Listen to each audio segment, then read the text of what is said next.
Okay.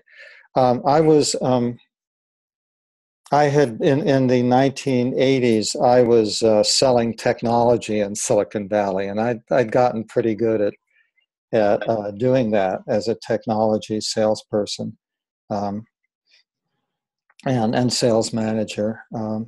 But then I wanted to go into a direction where I really felt much more engaged.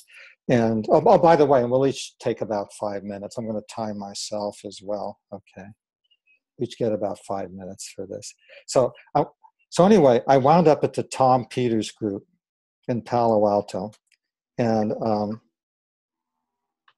Fu, I don't know if you're familiar with Tom Peters, but it was, he's a very well-known business advisor and wrote one of the best-selling business books of all times. And so, it was very exciting for me to be able to interview as a sales director job at the Tom Peters Group.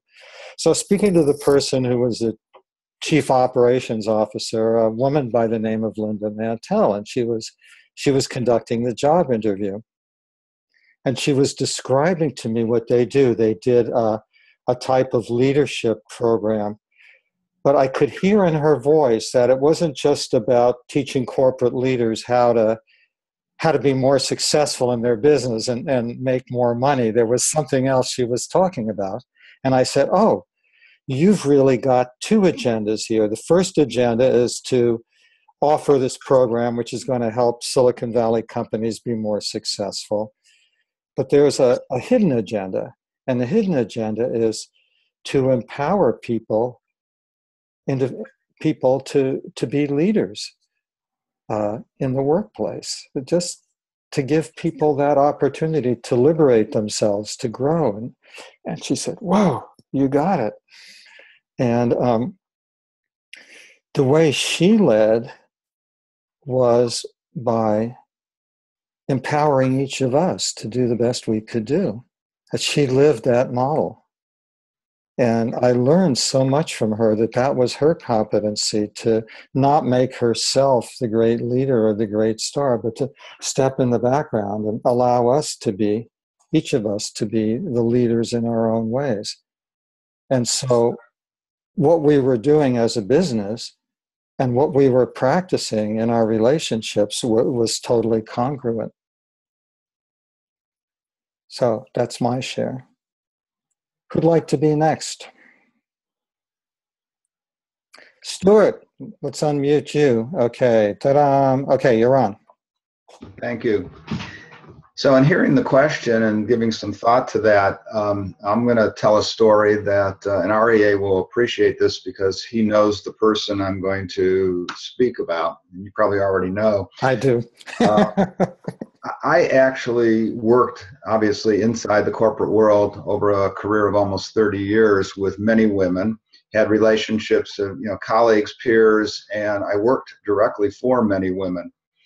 I had one situation where I worked for a person, Deborah Barber is her name, and we had probably, in my opinion, one of the most powerful partnerships of executives working inside a human resources organization you could probably find. And one of the reasons for that, I believe, is that once we got through the initial relationship building and created a huge amount of trust between the two of us, we were able to see who we are and how we approach the world.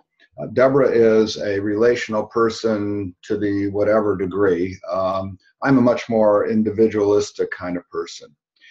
However, I was able to fly in her space enough to value and appreciate what she brought to the equation.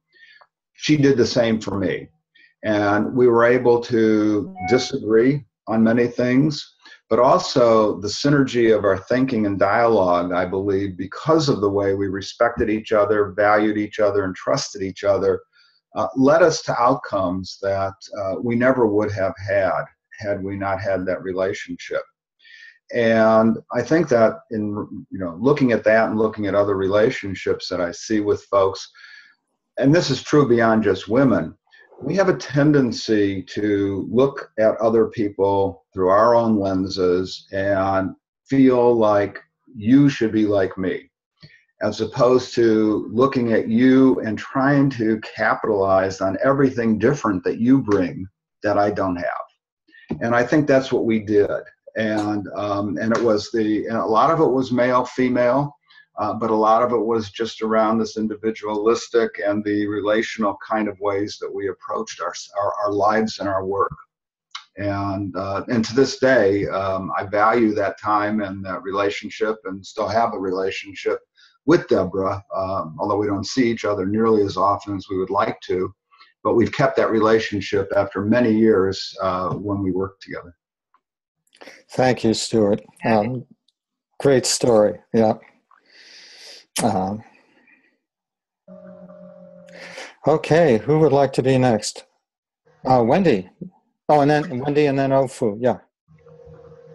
So this gets into a little bit about what I've talked to Benita about before, which is in nursing, which has traditionally been kind of a low status, female dominated profession, that in situations like that, and I've also heard this from my social work colleagues, that I think due to various being low in the hierarchy, that nurses have turned on each other and made the workplace very difficult.